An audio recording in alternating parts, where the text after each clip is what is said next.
ফিলিস্তিনের মতো বিদ্যমান বাস্তবতা কেবল আরব কিংবা মুসলমানদের জন্যই উদ্বেগজনক নয়, বরং তা সমগ্র মানব জাতির জন্যই উদ্বেগের বিষয়।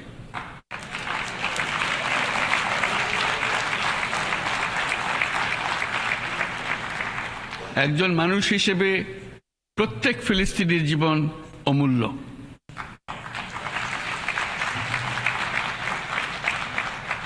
ফিলিস্তিনের জনগণের বিরুদ্ধে যে মানবতা বিরোধী অপরাধ হচ্ছে তার জন্য সংশ্লিষ্ট সকলকে দায়বদ্ধ করতে হবে।